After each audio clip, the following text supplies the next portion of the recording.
Hey guys, what's going on? This is David Chen. You're on another edition of Paradox Podcast, New York League's #1 podcast for inspiration, health, love, and just overall balance in business. And as usual, the universe I talk about always brings unique people to my life because we're putting out good and we're doing good. And that's how you can survive 20 and 30 years in the industry, right? We met a guy that has been changing my life. I watch him every single day. Anthony Serino, how you doing, my friend? Hey, what's going on, David? Thank you so much for having me here. And we were kind of talking about in the pre-show is like the serendipitous nature that comes because of putting ourselves out there on TikTok, and like this conversation wouldn't even be happening unless there was something bigger at play behind all of it, right? So I'm excited to be here. It's amazing because as I hear your voice, I can feel the juicy lemon in my hand and the citrusy flavor in my mouth, which I hate lemon, by the way. I was like, next time say orange, bro. There's something sweeter. But that's how you know. What happened was, as you guys know, I'm always trying to improve and grow my life and grow in ways that universally will be at balance. And when I ran into your TikTok, and I remember looking at it, and it said hypnosis. So the first thing I think of is kids, like the thing with magic. But then you talked about a very important part, which was unlocking the subconscious level of your heart, your brain, your mind, and opening the access to that. And that's what I heard when I saw it. So I sit down, I'm like, dude, I hope this works. If not, I quack like a duck. It's just going to be what it is. Quack, quack. Not totally joking. And then all of a sudden, right, I jump on, and I remember going through the first time and say, okay, let me do it again. And then I remember skipping in moments. It was like, oh, I fell asleep, or I go from there. And then I was like, ding, I think it's working. And then what I like to do every day is when I have my 15-minute break, I do at 5 o'clock, I'll jump on and listen to one or two of what you have, one or two of the top books that we're talking about, products that are important for our Pananomics people, the ends, and I'll listen to yours for the 5 segment section with your awesome dog, and I'll manifest my lemon, and I'll continue to move forward my day, but I feel very well rested at it, right? So why am I telling this to people? Because everyone knows I don't get paid to do stuff. I do it because I want to do it. This man jumps on, it's on a timeline. So I hit him up. Now I've been flying for about 30, 45 days now. I hit him up. We start looking at each other. We start talking to each other. And that's where he is today. So the first thing is, tell me, man, the manifestation, the whole thought process. Tell me about your business and how you thought about it and why it was important to you. So what's kind of interesting is I was always like the stereotypical entrepreneur who had my hands in everything. I had a tattoo removal company. I did laser tattoo removal for 5 years, and over that time frame, I was also dabbling with the law of attraction and manifestation and things like we're talking about in hypnosis. And really, that came about because even though I was somewhat successful in business, I was over 300 pounds. I had crippling like health anxiety. I always thought I was dying of cancer. And long story short, someone was like, well, why don't you go see a hypnotist? And now this is like 2016, 2017. And I laughed because I'm like a skeptical guy. I didn't believe necessarily in hypnosis. I always thought, like you said, it was like, waving a watch or making people bark like dogs. But I was so desperate, and I quite frankly, I was suicidal at that point, and I wanted anything, nothing more than to change. And so I went to this hypnotist. I lost 80 pounds in 6 months without willpower, without changing anything consciously.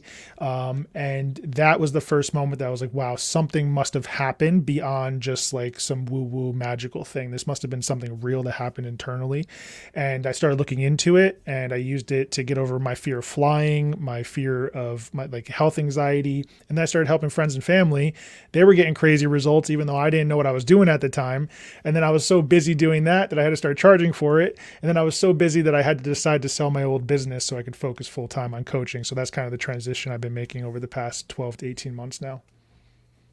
It took a lot of guts to do what you did. I mean, I've been almost 300 pounds at one point. I feel like it's deep rooted into being accepted and loved, right? And feeling good enough about yourself when the whole world said you weren't going to be anything. So the whole world said you're not going to be anything. The chicks don't want to talk to you. Now you're not the cool guy. So now you're eating, and then you feel the way you feel, right? And I think a lot of people, we talked about earlier about gaming, that's why it matters to me, because we're going from that.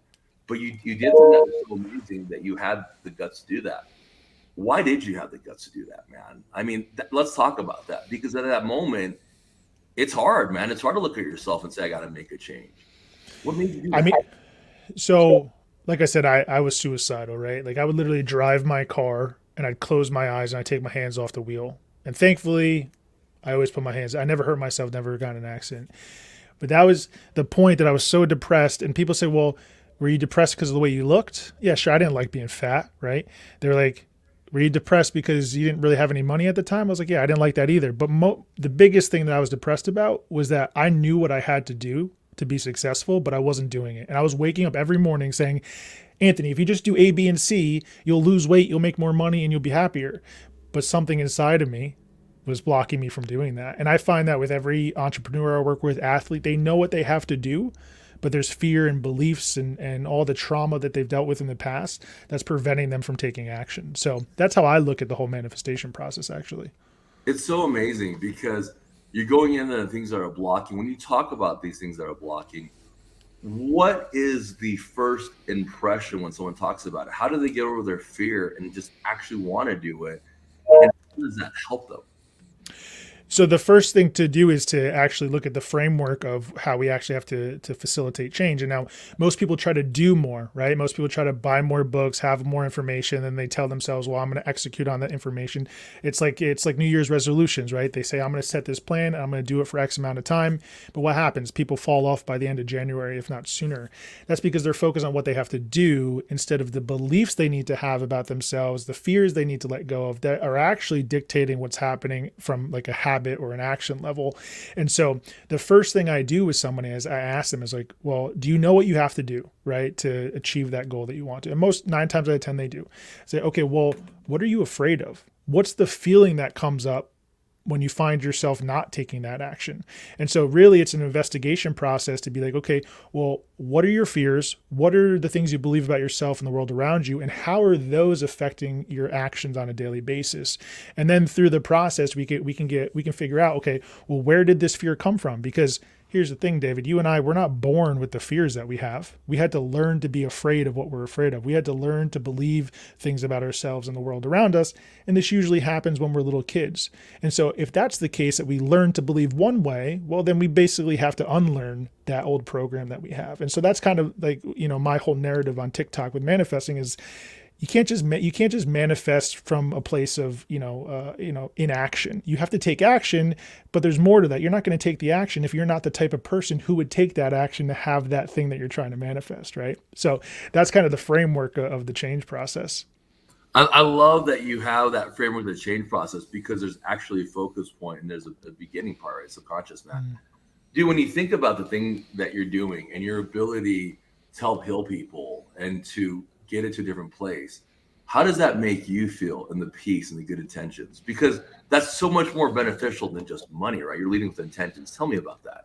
Man, I love it because it's a little weird. I'll be honest, because over the past like 6 7 months, I've kind of blown up on TikTok because I was just putting everything out there. Like everything I would do with a one-on-one client, like I was giving away the house for free. And that was always my philosophy, is like, well, whoever I was in front of talking to, whether it's on TikTok to the world or one-on-one, is how can I help this person get from where they are to where they want to be, whether or not they pay me, right? And so over time, building my following on TikTok, I get literally thousands of messages and comments a week about people saying, "Oh my God, I watched your 5 minute video and I don't have anxiety anymore. And I've been dealing with it for 20 years." So it's been a really special, few months recently as I've grown on social media and gotten that response from people who are just watching like these short clips of mine, which is crazy to even think about. It's amazing because when you're talking and you're smiling, you can feel that your soul Mm. and your mental are aligned. And I think a lot of people Mhm. don't talk about that. You're subconsciously talking about what we believe as, well, what I believe is as a soul, and making that alignment. But you can just tell, no matter how hard things are when you tell something, this is what brings up those smiles. And you Yeah. shine when you do that, right? Mhm. The balance of helping people as opposed to just being an entrepreneur just trying to make money. What was the difference? And how can somebody who might be stuck in a situation in business and say, man, I really want to do this instead, and I really think I can do and lead by my heart, which will eventually lead money. How does someone do that? What do you see in the ability to do that? What do they got to do to make that happen? I think too many people are caught up in the dollar for dollar exchange or the dollar for time exchange. And I'm a firm believer in the law of reciprocity, right? Like givers gain, the golden rule, like what you put out comes back, right?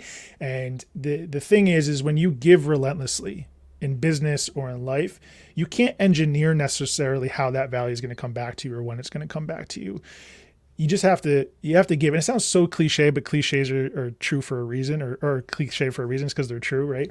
But what I have found is like when I started just giving myself and value without thinking, well, what am I getting back for this? That's when I started blowing up. That's when I started getting the value back in followers. And then obviously it leads to clients and it leads to selling digital products and all those things. But I couldn't have engineered it that way. It just happened because I was willing to freely give. What happens? I love that you're freely giving, because you're executing it and you're manifesting it in a way where the universe, and it's weird, man. I say this all the time. You're like, I'm a kid from El Paso who came from Taiwan, and I'm on calls with people that I watched growing up on TV, and I have no idea how I got there, right? And it's not because I'm unhumble about it. I'm trying to be overly humble. It's just the universal probabilities. There's guys who've been in Hollywood the whole entire lives, and I'm just skipping past that, right? And I believe it's intention. I believe that it grabs on, and it's hard because through the intention, you also meet a lot of people who have bad intentions, who try to harm you from the things that you've taught them, who try to hurt you and discredit you and go from there. And it scares people, right? Because it was like, I had this good intention, and they came back, and it ended up, you were not the person. And they focus on those couple of people, and it affects their self-esteem. How do you tell someone who's dealing with that to break those intentions and deal with that in a way where it makes more sense to them? True. That's a big question, because that gets into a philosophical debate about good and evil. It's whatever your thought process and opinion about on that is. Because I want to hear from your point of view. I mean, my point of view is that I often turn away people who I don't think have good intentions if they're coming to me, because here's the thing, people like to say money is evil, or manifestation might be evil, right? But it's all just a tool. Money's a tool. It's a vehicle. Manifestation is a vehicle, and how you use it is going to determine if it's good or evil, right? The intention behind it. So now, I think that's a personal journey that people need to come to, is audit themselves and be like, well, why am I doing this? Am I helping people to just gain myself and to have status and to have money?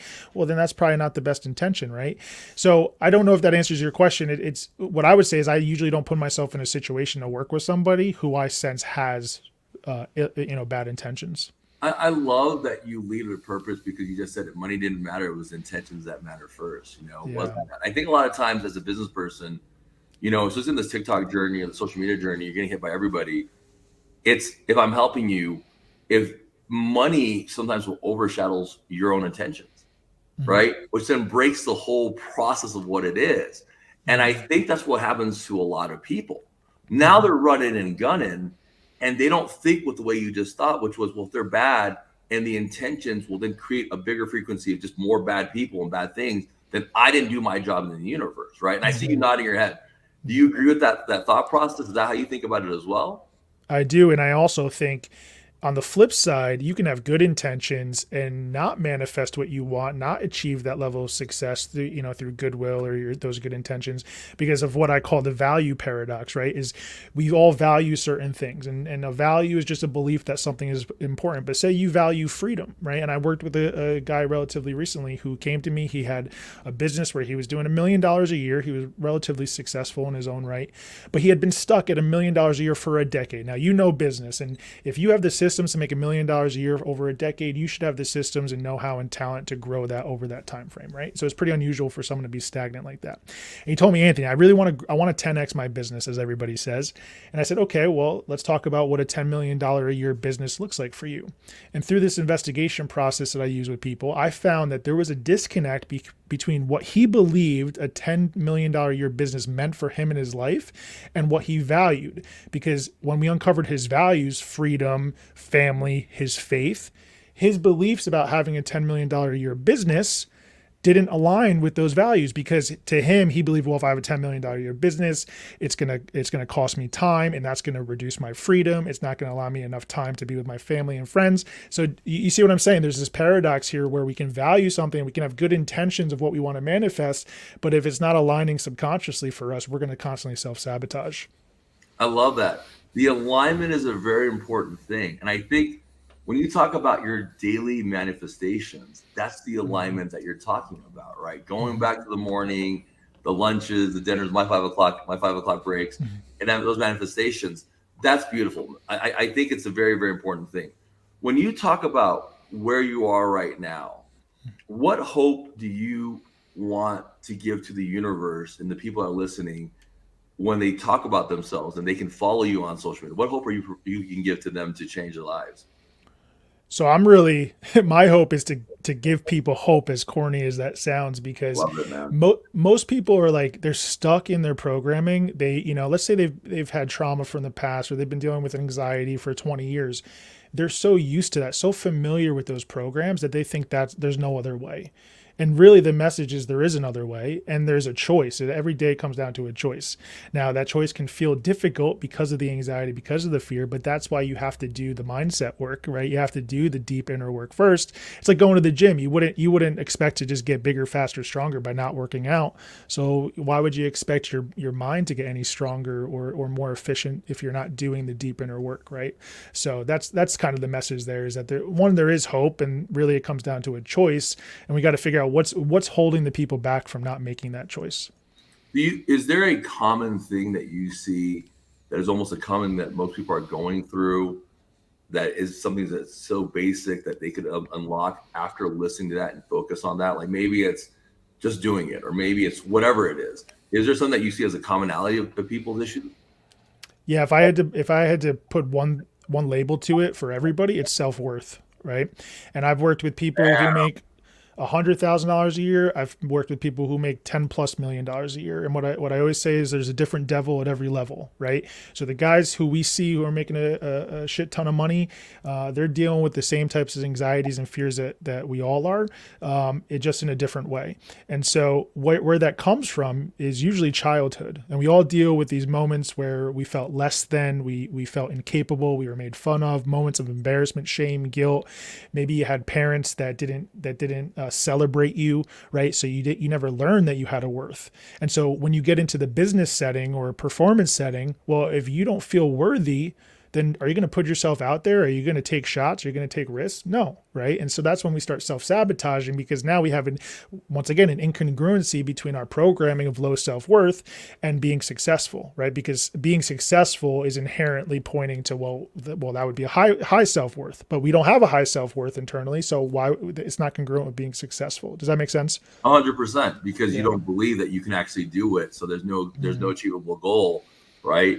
And every time you hit a certain level, you feel like you're still never enough. Yeah. It's the biggest issue. One thing we talk about like in economics is ego is not your amigo, right? And for Mm-hmm. us, it's a lot of times it's just your ego. It's just like you think that you could do more, you're worth more, but you don't understand the fact that you've done so much already. And the only person who's making this unrealistic expectation is yourself. It doesn't even exist, Yeah. right? It's like the there is no spoon theory. It doesn't even exist, right? Yeah. And I think about that because when I talked to you earlier, how like I came to this country and with nothing, and how we're writing in the university level right now, we're creating curriculum, and yet I didn't have a chance to finish university. People are like, how'd you do that? I'm like, I don't know. It's just I knew I could do it based on my expertise, and it would just kind of happen. The universe guided Mm-hmm. itself.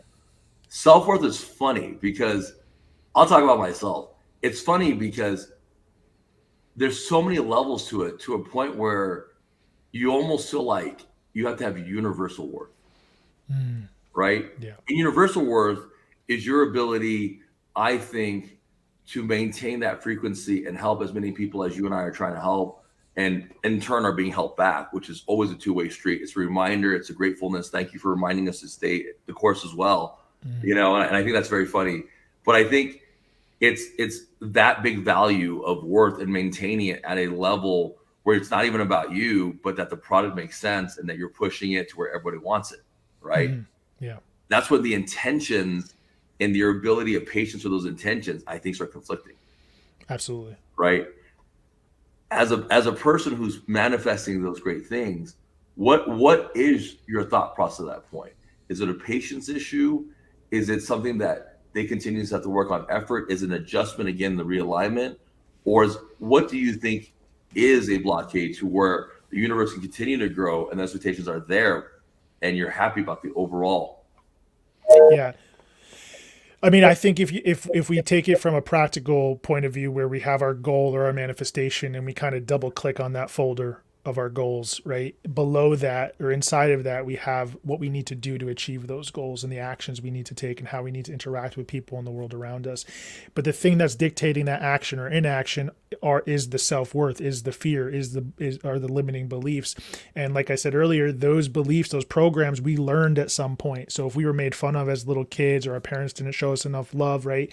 We're going to constantly be self-sabotaging our even our own intentions or our ability to actually help the world, because we feel less than, we don't feel good enough, we were made fun of. So why would other people want to listen to us? Why would other people want our help? Because we don't, we think that we're stupid, or we don't know what we're doing. And yeah, I see this. Here's a really good example. So I was working with somebody recently who owned a company, and they had to speak in front of people. They did talks all the time in person, like at conventions and whatnot. And they had one coming up in front of like 500 people, and they were super nervous about going on stage. They've always had this issue with public speaking. And so I knew that if they had a fear of public speaking, they had to learn it at some point, because they weren't born with it. They had to learn to believe that public speaking was bad for them in some way. So long story short, through the process, we go back to a time when they were 9 years old. They were in class, and the teacher asked the class a question. And this person, my client, thought they knew the answer at 9 years old and was super confident and excited to answer it. So their hand pops up. The teacher calls on him, and he ends up getting the question wrong in front of the whole class. And then little shithead Joey next to him starts laughing, and the rest of the class starts laughing, and now they're making fun of him.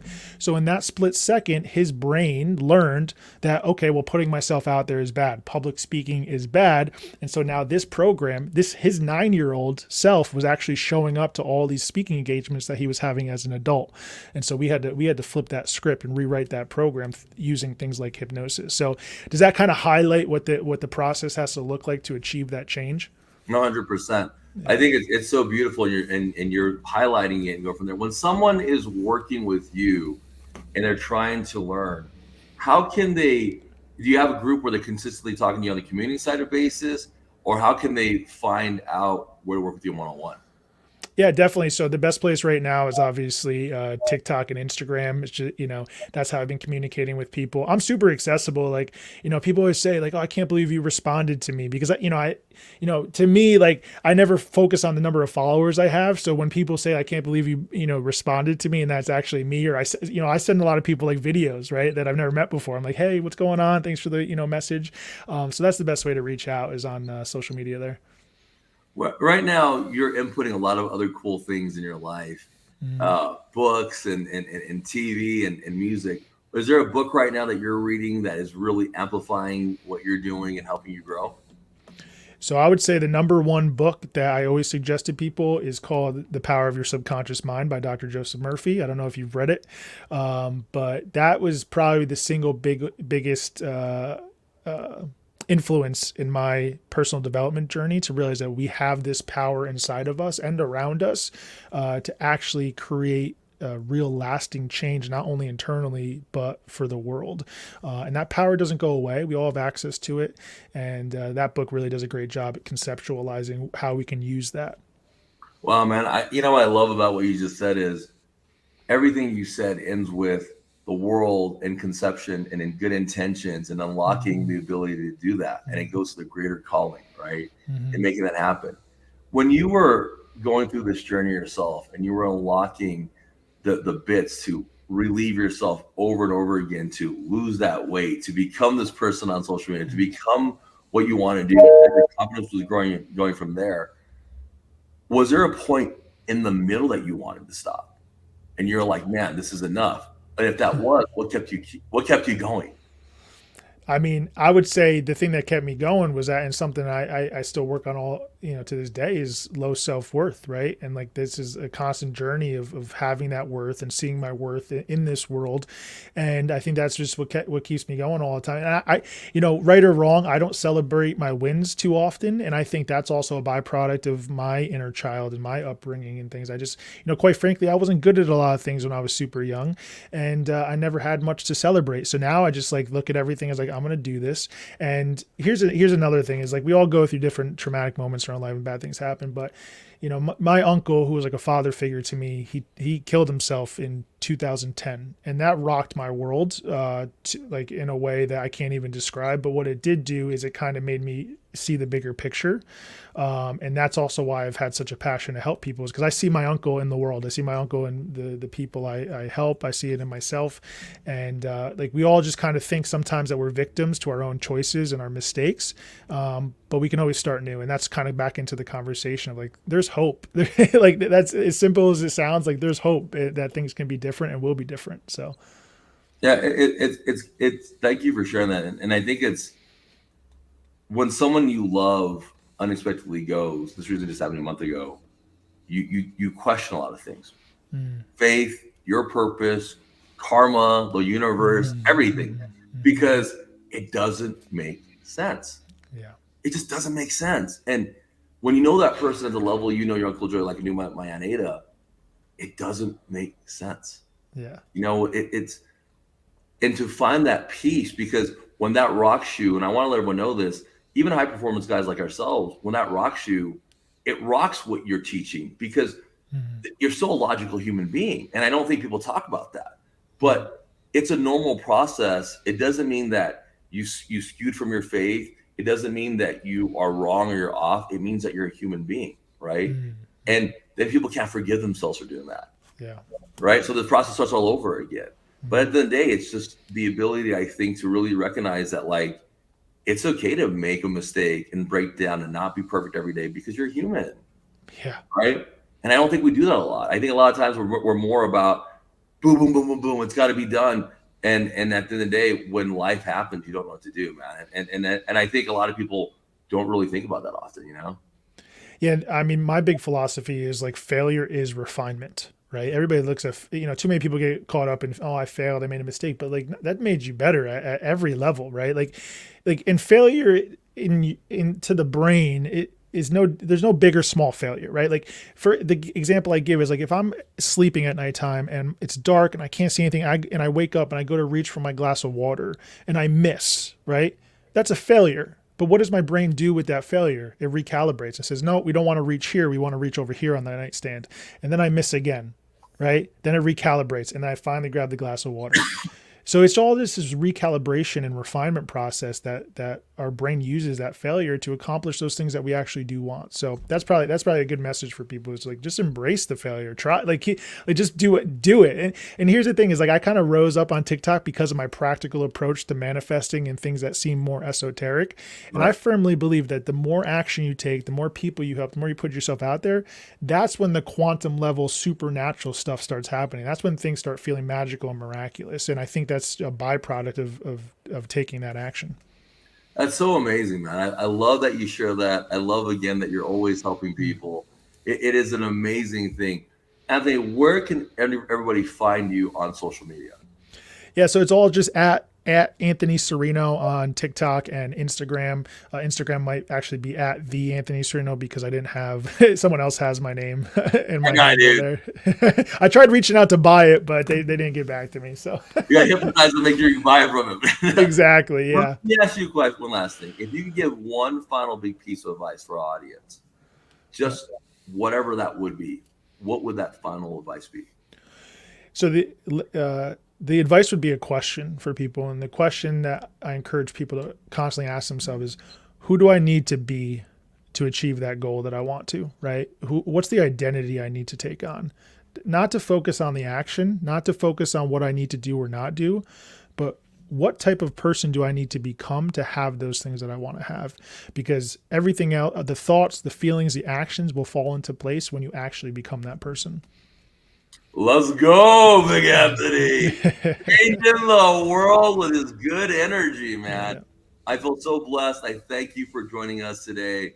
You're an amazing human being. This is definitely the universe is listening and speaking, and I'm so glad we connected. For David Chen and my man Anthony here, the number one hypnotist, listen to him every single day. We'll see you guys next week on Panoramics Podcast. Good night. Thanks, man.